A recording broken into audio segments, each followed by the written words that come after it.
Saludos, amigos y amigas de La Respuesta. Hacer un programa de televisión resulta interesante. Desde luego, cuando el programa es diario, se abordan los temas con mayor facilidad y produce menos preocupación cuando un tema se rezaga, se queda atrás, porque al día siguiente se puede ir recuperar y se puede ir tomando nuevamente. Cuando el programa es semanal,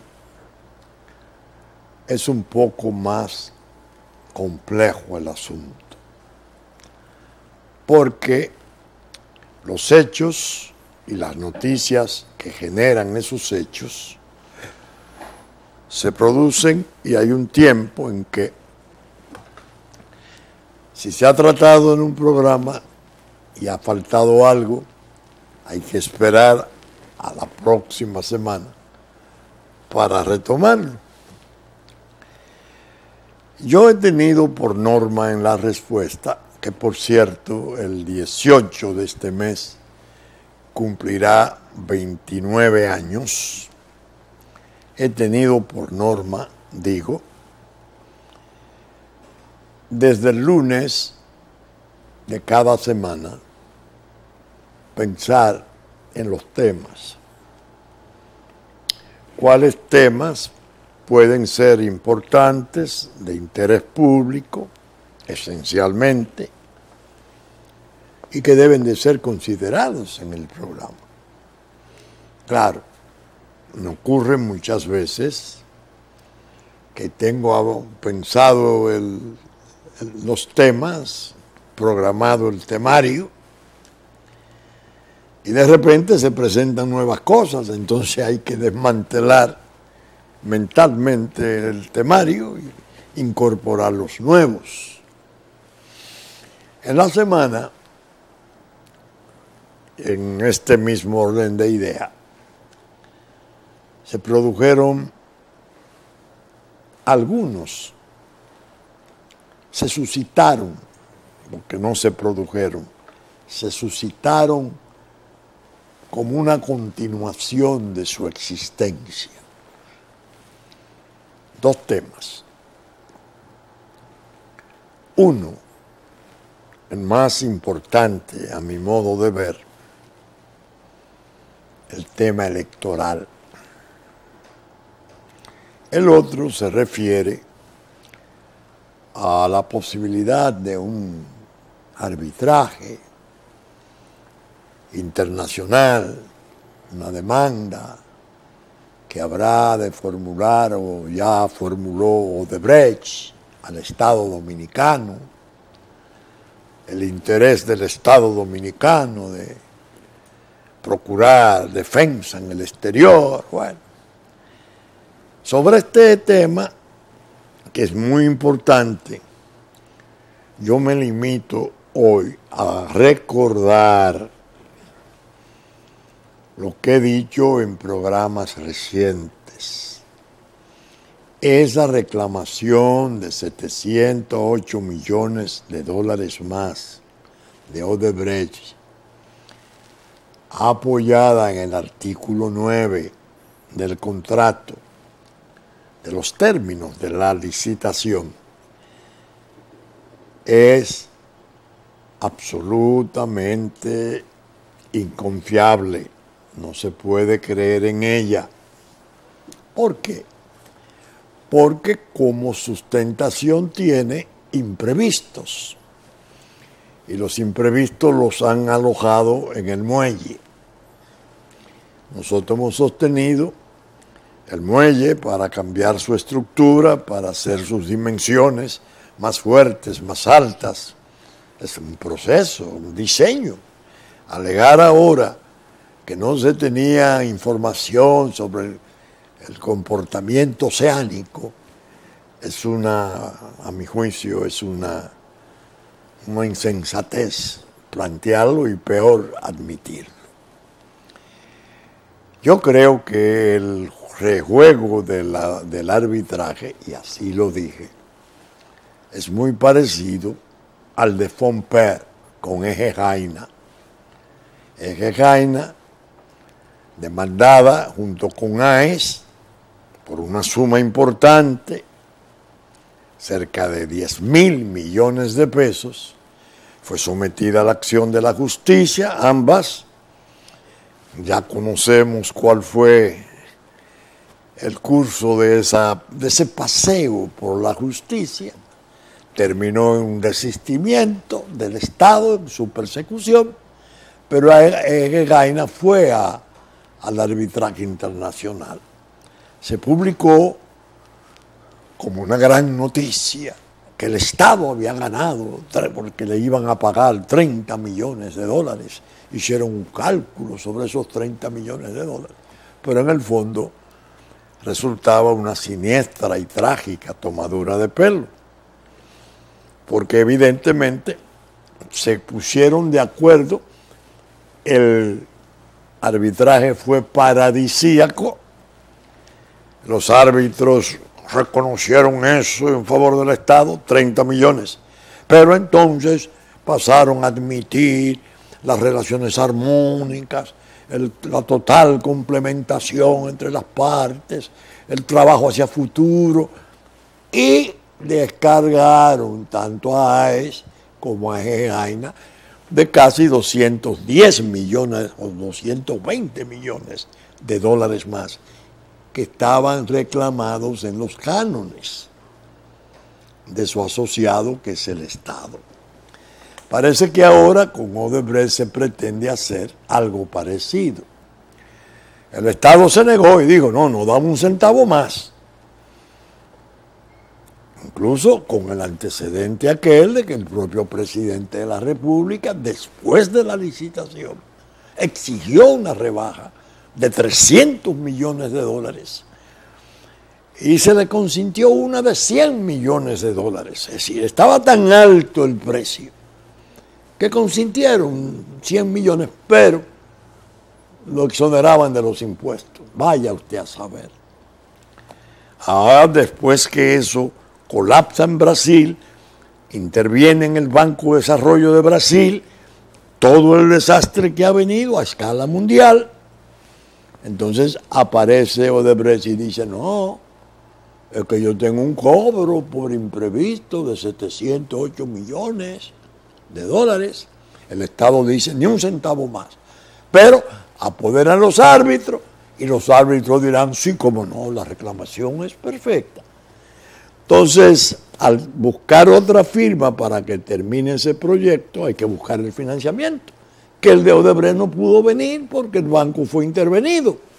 Queja que tuvieron los bancos alemanes, europeos, que solamente de sus 600 millones de dólares aportaron 200. Y dijeron, hasta que Brasil no ponga lo suyo, nosotros no seguimos. Brasil se desplomó, entonces ahora, ¿qué viene? Que Odebrecht parece que quiere, con esos 708 millones de dólares, sacar el precio, lo que le correspondía aportar algo más, algo más de lo que le correspondía aportar como financiamiento, lo va a recuperar por la vía de imprevistos.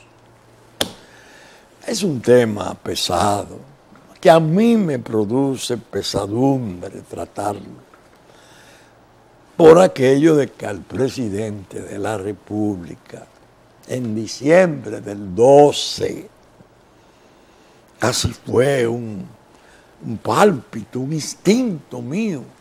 Tenga cuidado con el negocio eléctrico, que es muy peligroso, genera mucho escándalo, que no era Catalina. Catalina sobrevino a partir de febrero, desgraciadamente, cuando el presidente Lula visitó la República.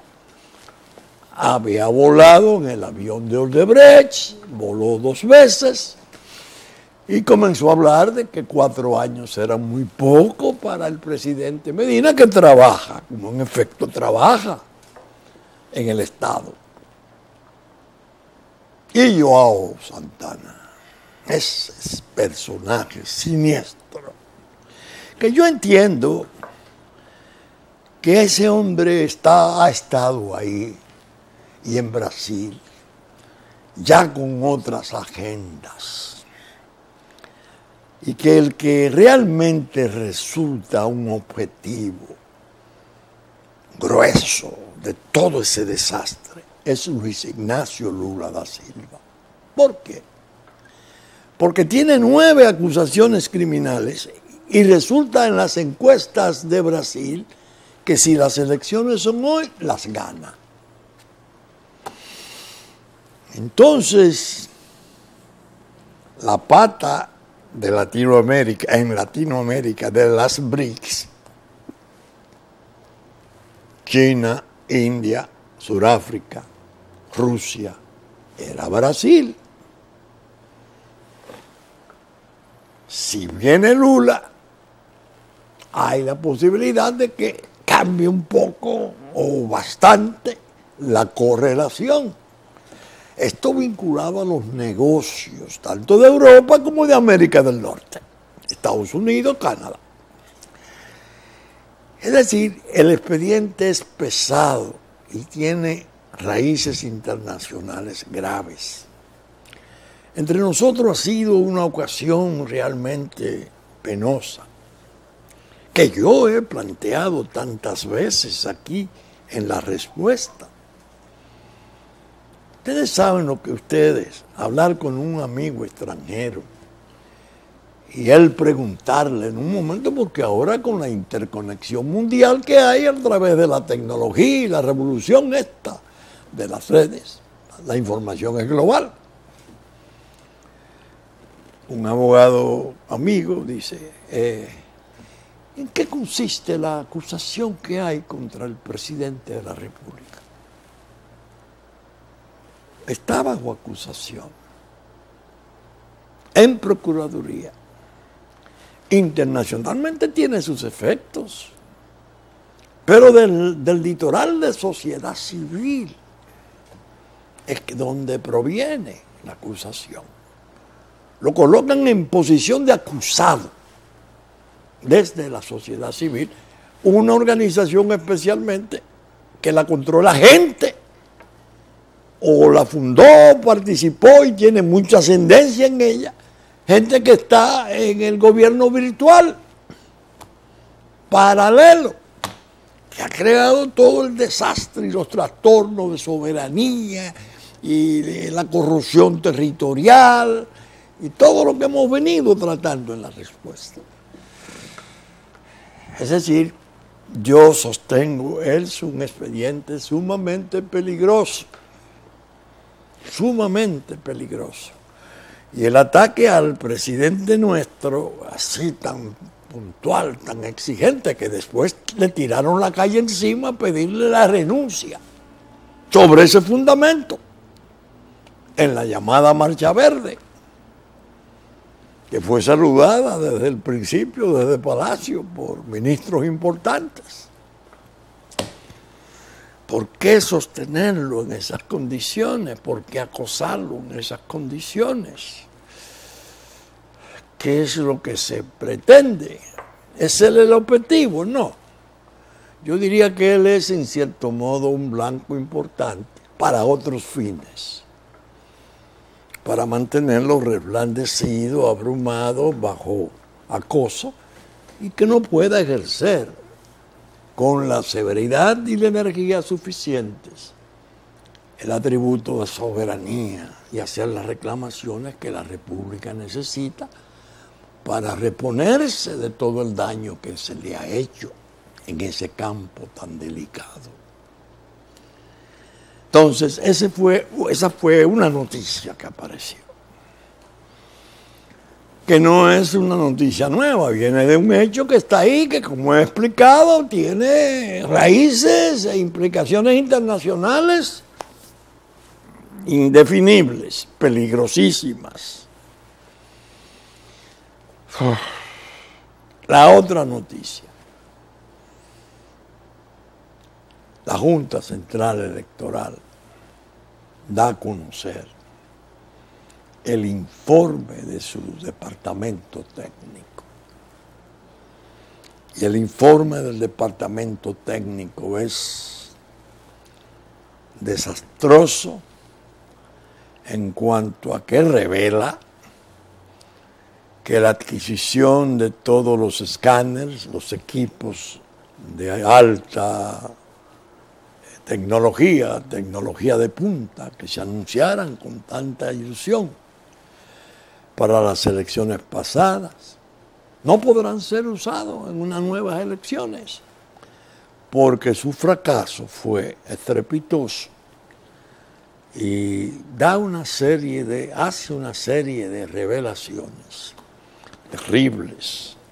La más comprometedora, la que yo veo como más potente, es aquella en que se refiere a que la Indra, una compañía multinacional manejada por españoles, controló la votación.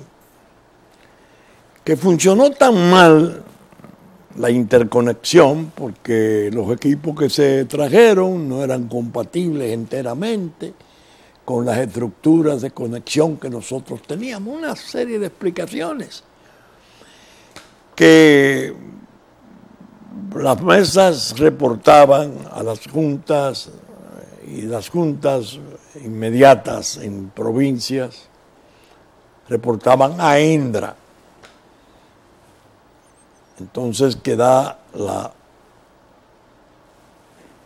depresión de entender que Indra dirigió las elecciones, no la Junta Central Electoral.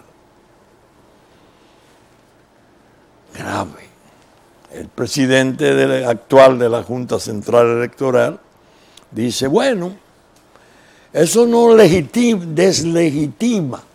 deslegitima esas elecciones. Y yo, a mi buen amigo, el magistrado Castaño, le digo, no es tan sencillo. Es cierto que usar esa arma para pretender, como ya se anunció, desde la calle, la misma estructura de acoso, la Marcha Verde, que el gobierno no solamente en el nivel presidencial, sino en todos los niveles, es ilegítimo. Y que de consiguiente no tiene razón de ser. Yo creo que el magistrado Castaño tiene la prudencia y el sentido de decir no, de ningún modo. Yo preferiría decir, es legal el proceso en apariencia y así se estableció y así debe permanecer. Proceso electoral. Pero perdió legitimidad, que es otra cosa. Legalidad es una cosa y legitimidad es otra. La legitimidad tiene una serie de implicaciones, de consideraciones profundas, de ética, de corrección, de exactitud irreprochable de los procedimientos, que se comprometió totalmente, conforme al informe de la propia Junta Central Electoral. Naturalmente, el tema es sumamente importante, porque no es un tema que se refiere a algo que pasó el año pasado. Es un tema que va a tomar cuerpo y energía de todo tipo hacia futuro inmediato, porque el compromiso electoral está puesto en el 20 y hay que hacer nuevas elecciones. Examinando esa cuestión, como siempre, lo quise hacer evocando, recordando cómo la respuesta se comportó frente a esa situación. Advertimos hasta perder la voz de que era peligroso darle tanta importancia al nuevo sistema electrónico, al voto electrónico, que lo ideal era en forma progresiva, primero no apurar ni renunciar al conteo manual. Ley material horrible sobre la firma que había provisto el equipo, los escáneres, que son objeto de ahora de cuestionamiento, la Indra. Y me traje documentos, por ejemplo, como estos, solo los titulares y algunas cosas. La polémica Indra contará los votos a las presidenciales argentinas. La polémica empresa española será la encargada de organizar las elecciones presidenciales argentinas, que se celebran en el mes próximo. Indra ha sido acusada de fraude electoral en Venezuela, de diversas irregularidades en Argentina y ha efectuado además trabajo para PDVSA. La empresa Indra fue denunciada penalmente en Argentina por presuntas irregularidades en la facturación de los servicios. Otra publicación, Indra, la empresa sospechada de fraude que controlará las elecciones de Argentina, en el caso de Néstor Kirchner, y describía el historial, el prontuario penal electoral de Indra. Indra, la denunciada multinacional española, inglesa, norteamericana Indra, en la mira por posible fraude en la carga de datos para el balotaje presidencial de Argentina. La UCO investiga al jefe informático de Madrid por generar dinero B. Esta era una investigación contra Indra en el caso del señor Ignacio González, que era de la Comunidad de Madrid y que ahora está preso. Todo ese historial yo lo trataba de reforzar con otros documentos importantes.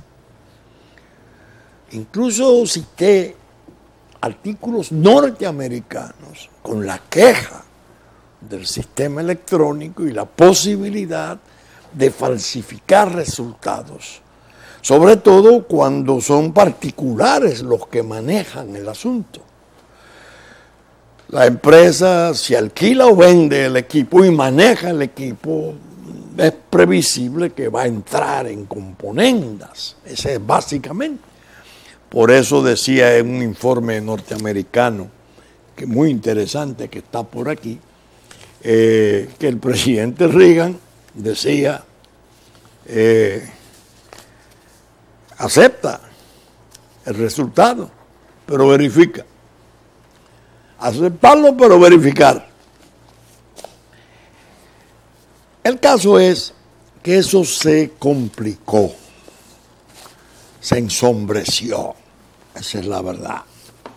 Se ensombreció de mala manera. Ahora reflota. Reflota cuando viene el conflicto de qué hacer en la próxima. ¿Se debe o no se debe dinero? Yo, en ese proceso electoral, dije que hasta que enronquecí, estuve denunciando los peligros. Y a mi buen amigo Roberto Rosario le advertí mucho. Roberto Rosario en realidad alcanzó un enorme prestigio en ocasión de las elecciones del año 12, porque evidentemente él salvó el proceso. Ese proceso estaba preparado para lo peor. Iban a ocurrir cosas que posiblemente conducirían a un conflicto de gran envergadura, quizás a confrontaciones fratricidas. Y la Junta jugó un papel enorme. Mire, aquí está la cuestión norteamericana, escúcheme, un pequeño paréntesis. Confiar pero verificar, decía el presidente Reagan. ¿Cómo funciona el voto electrónico? ¿Y quién controla los controles del voto electrónico? Bueno, ahí está la clave del asunto, respondía el periodista muy importante de investigación. Voy a dar su nombre para la referencia de quienes quieran seguirle. Harvard Wasserman, sobre las elecciones en Estados Unidos. Dice, las máquinas del voto electrónico son propiedad de algunas empresas privadas, que generalmente son de orientación republicana. Y los tribunales han dictaminado que el código fuerte de esas máquinas de voto electrónico sea de una marca registrada. Por lo tanto, ni siquiera los gobiernos que compren o arrienden esas máquinas pueden acceder a una verificación final del proceso. Incluso Ronald Reagan dijo, confiar, pero verificar. Y describía por qué resultaba arriesgado. Entre nosotros hubo un informe de la misión de OEA a las elecciones que fue también muy elocuente, porque decía, entre otras cosas, cambios en el proceso de conteo de votación. El proceso electoral fue marcado por la introducción del nuevo sistema automatizado de conteo de votos, a pesar de que el sistema anterior, el manual de transmisión de resultados preliminares, TREP, era un referente regional. Este tema modificó de manera sustantiva el proceso y la organización electoral, ya que la figura más importante de la mesa, el presidente de la mesa, se sustituyó en los hechos con el auxiliar técnico, pues en el rescate el buen funcionamiento o no de los equipos, siendo contrario al espíritu ciudadano de prevalencia anteriormente. El proceso de conteo originalmente automatizado y no estipulado en el artículo 127 de la ley, donde se indica que el secretario desdoblará la boleta leyendo en alta voz la denominación de la agrupación o partido a que corresponda la boleta, y pasando esta al presidente, quien la examinará y exhibirá a los demás miembros y delegados presentes, pasó a ser mixto, pero iniciando con el procesamiento automatizado de conteo y no con el procesamiento manual, según lo señala la ley. Le hacen críticas al proceso interesantes, y una de las recomendaciones que hacen, y esto debiera la actual Junta Central Electoral examinar ese informe de los técnicos de OEA, medidas que deben de tomar. Lo que dice no es conveniente pasar abruptamente del sistema manual al sistema electrónico, que fue lo que se intentó hacer. Si fallaba el equipo, si el equipo resultaba insuficiente, se presentaba el tranque. Bueno, entre nosotros, esto para los muy jóvenes, hubo una renuncia de técnicos, 3.000 renunciaron horas antes. Y el presidente de la Junta lo explicó, pero no convenció porque tenía el problema de que cómo se ponían de acuerdo 3.000 gente para hacer una renuncia colectiva. Ni un sindicato bien organizado podía hacerla. El partido oficial respondía que eso eran presiones coactivas que le hacían a esa gente, una serie de insensateces, inserias totalmente. La idea es que el proceso fue muy traumático, tanto que los resultados se dieron 13 días después, pese a que el presidente, 20 minutos después de abrirse el conteo, presidente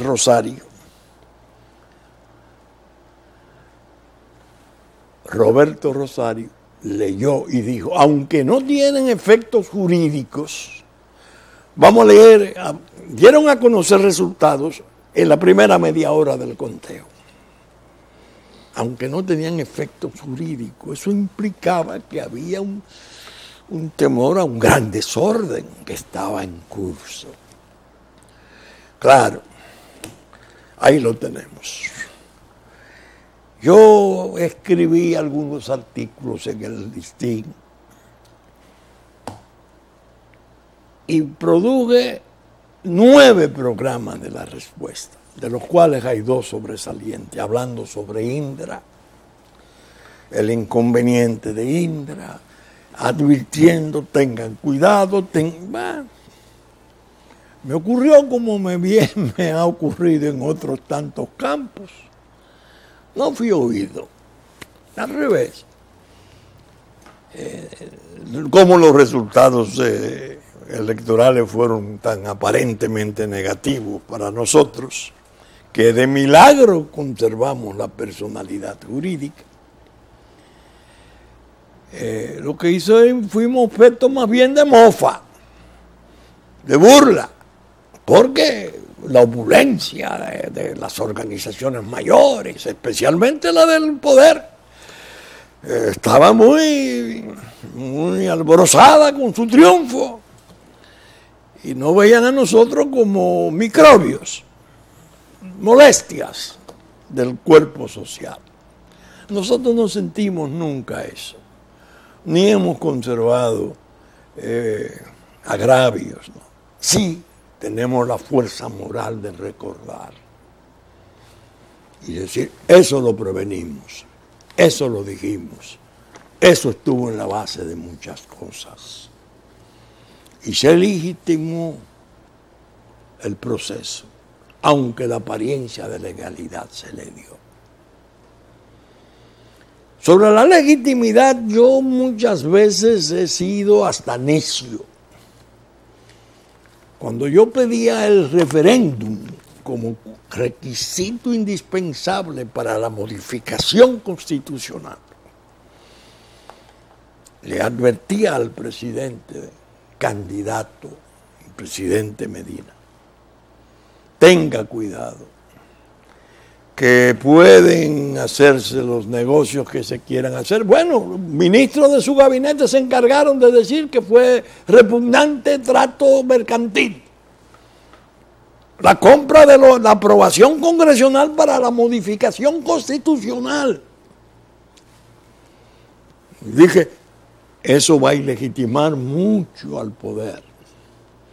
Y llegará un tiempo en que esa ilegitimidad básica va a reflotar y de ella se pueden derivar cosas muy nocivas. Es decir, que hicimos un papel digno, serio, tanto como partido como programa de televisión de advertencia social. Alguien ahora alborozado porque me va a ver y me dice, bueno, ustedes tenían razón, mira por dónde andaba el asunto. Como incitándome buenamente, porque tampoco de mala fe. Sácale en cara todo esto que le va pegando. Yo voy a usar 2 expresiones, claro, con el debido respeto, desde mi humildad profunda y mi insignificancia absoluta. Perdona nuestras ofensas como nosotros perdonamos a los que nos ofenden, dice la oración mayor del Padre Nuestro. Y hay de las 7 palabras del Señor en la cruz, una que a mí siempre me ha dominado y me ha ayudado a esa difícil proeza del perdón. Perdónalos que no saben lo que hacen. En gran modo, mucha de la gente comprometida en todos esos tollos, en esa parranda que resultan las elecciones entre nosotros, donde no se invocan principios ni ideas, es al revés, todo lo que es opulencia y vicios es lo que se impone. Esa gente no sabe lo que está haciendo. Porque la gran víctima, la víctima final de todo ese desastre es el Cristo de nuestro pueblo, que tiene enormes pérdidas y mermas con esas desastrosas muestras de desorden. Yo me encontré buscando papeles con un artículo que escribiera el 20 de junio del año 16. Es decir, eran 4 o 5 artículos que yo había enviado de Boston. Yo estaba en viaje de salud y este era como el cierre de la serie de artículos. Historiografía endiablada. Y me lo traje al programa porque dije, lo voy a leer para que mis amigos, los amigos de La Respuesta, vean que lo Anto diga hoy o pueda decir mañana, ya lo dije ayer. No hay improvisación torpe ni alevosa. Viene de pensamientos, de meditaciones, cuanto diga. Prometí en mi anterior entrega, mi anterior artículo, que trataría el proceso electoral padecido recientemente en sus grietas fundamentales de forma puntual. Sin embargo, he optado por preparar algo que se relaciona más bien con mis reflexiones a distancia de aquella extensa subasta de normas y principios. Al abordar, pues, este aporte hecho por delante unos cuantos juicios de valor que me embargaran al ir pasando revista a la multitud de ocurrencias penosas de aquel desastre. Me fui apertrechando de valoraciones generales atinentes a la condición humana para poder disciplinar mis sentimientos, que han ido desde el asombro y la incredulidad hasta la ira intolerante, que solo se hace respetable esta última cuando surge frente a hechos mayores, como lo es la entrega plena de la soberanía que se ha venido sintiendo hasta los tuétanos. Así que pensé, aquí vienen unos juicios que yo garabateara en mi estadía en Boston, desde donde escribía en viaje de salud. pensé que la rémora del rencor ensombrece el alma, que el veneno de la envidia arruina la decencia, que el lucro como júbilo desquicia las virtudes, que la falta de bondad lleva al cinismo y a la arrogancia, que el vicio como mérito es ultraje a Dios, que la intriga como cualidad elogiable todo lo corrompe y deroga las verdades, que la maquinación como la malicia son detestables y peligrosas cuando se amanceban con el poder. En fin, que las bregas grupales sacrifican la unidad profunda del pueblo, al cual degradan, sin importarles que por ahí duermen los crímenes de lesa patria, cuantas veces se comprometen sus atributos esenciales de soberanía y se planea destruir la identidad nacional. Del tremedal electoral nuestro, en suma, se tendría que dar al diablo el encargo de describirlo en un azufroso tratado. Los testimonios revelados y los no difundidos son espeluznantes manifestaciones de una bajeza rotunda, capaz de derrumbar todos los umbrales de la honradez y de premiar la perversidad en términos temibles. Y lo más chocante fue que todo ocurrió en medio de un ambiente de confiado sosiego que prometía una normalidad de pura excelencia, aunque ya se guardaba duelo de la Constitución pisoteada. Uno de los factores que más contribuía a esa normalidad era el brillante antecedente del año 12 del organismo electoral máximo, que pasó a sostener un medio de una fe pública tremenda, que no habría problemas, que todo estaba previsto, ya que se contaba con un avanzado sistema tecnológico que garantizaba una velocidad casi de tiempo real al momento de ofrecer los resultados. Desde luego, ya se habían percibido nubarrones de insanas sospechas, claramente destinadas a perforar y dañar su credulidad.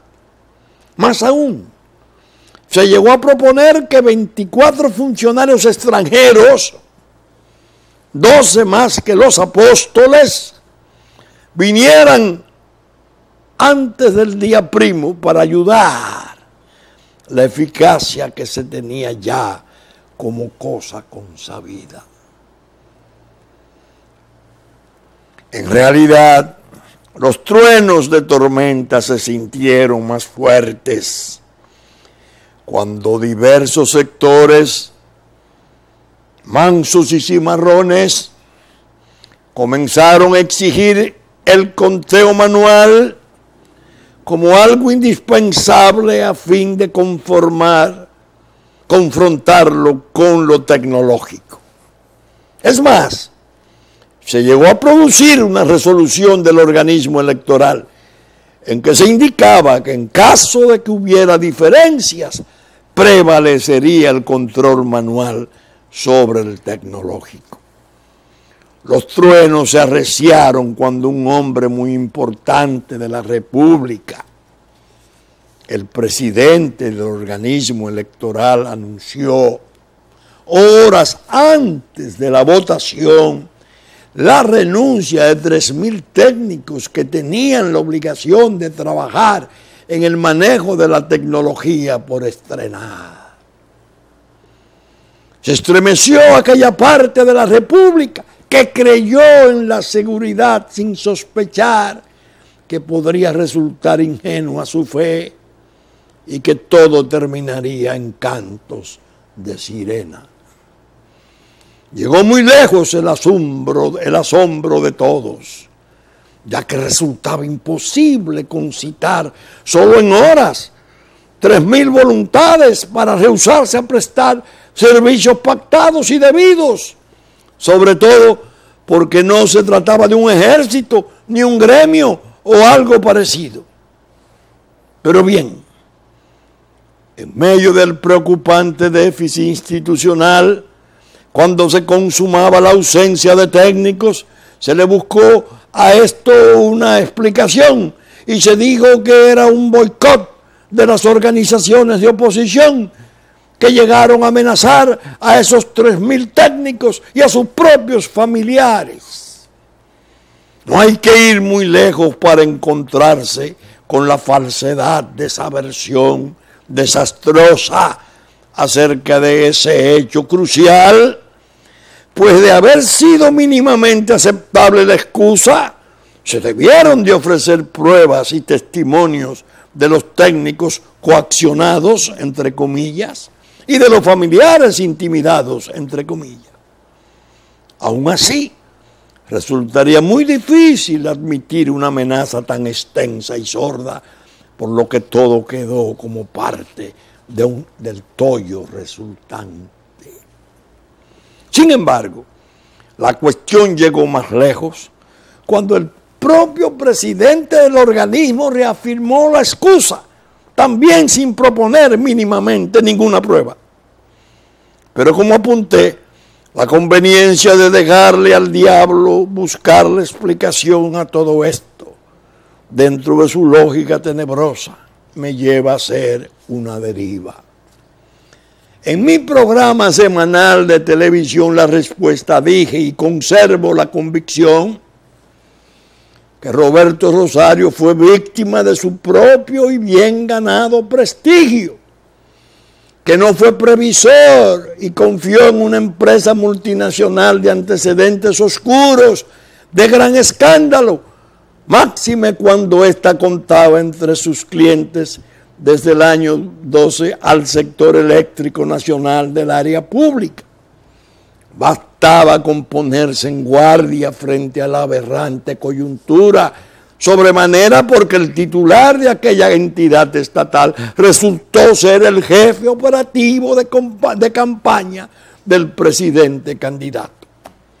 No le temió Roberto Rosario a que se pudiera organizar un programa de informática avanzada que asegurara los resultados de forma tan rápida como cuando se comenzara a transmitirlo a solo minutos del cierre, mientras se decía extrañamente que se ofrecía al público, aunque no tenía efectos jurídicos.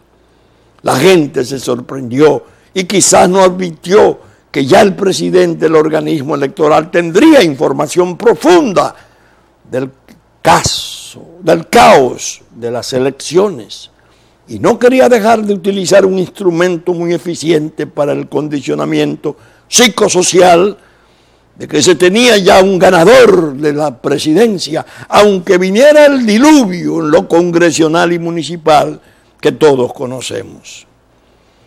Venía a sumarse al desconcierto la resolución dictada por el organismo que ya fuera mencionada, especialmente por la forma en que se hizo oscilar la cuestión de la confrontación entre lo manual y lo tecnológico, aunque se daba fe de que el plano presidencial sería de un 100%, cosa esta que no fue posible por la falta de centenares de actas emanadas de los colegios.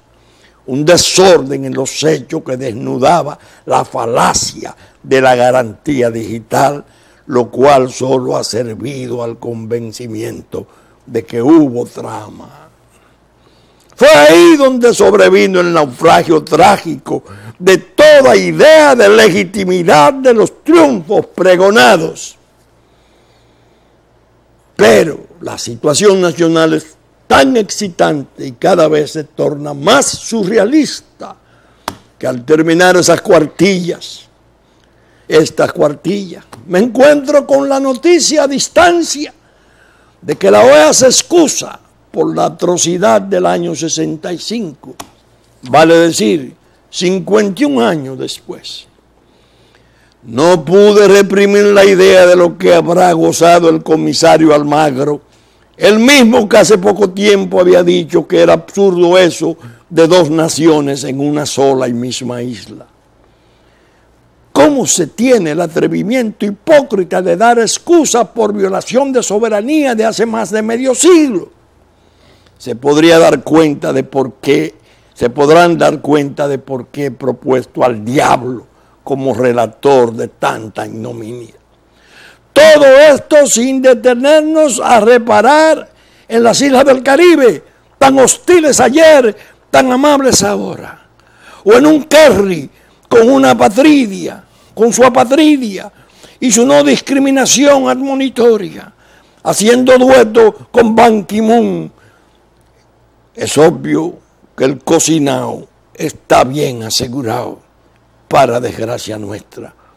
En todo caso, que no quepa duda, Dios siempre ha estado con nosotros y nada nos habrá de faltar en la tragedia. Oigan por dónde yo enfocaba el asunto.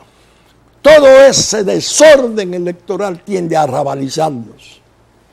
Toda esa modificación constitucional anómala en términos de un referimiento civil en la velocidad, en la ausencia de una consulta popular profunda que la tenemos en la Constitución, todo eso es el proceso de igualación con los vecinos. No son capaces de hacer elecciones como la veníamos haciendo, que servían de ejemplo paradigmático para la región. Joao Santana, siniestro personaje brasileño, tuvo mucho que ver con esa desdicha nuestra, que aún tiene una latencia mortífera para la suerte nacional. Bien, saben ustedes que estamos saliendo por Super Canal 33 de televisión abierta, 3 del cable, a las 11 de la mañana de domingo, nuestra versión central, que ya nos anticipó el sábado a las 6 de la mañana, Cinevisión, Canal 19, que asimismo Telefuturo, Canal 23, después de la misa de San Antonio de Padua, a las 8 de la mañana de domingo, nos retransmite, que asimismo Teleimpacto y Telenor, a las 12 del mediodía, Telenor y Teleimpacto, Telenor a las 6 de la tarde, Teleimpacto a las 9 de la noche y a las 9 de la mañana del lunes subsiguiente nos retransmiten. TNI, Canal 51, nos retransmite a las 7 de la noche de domingo.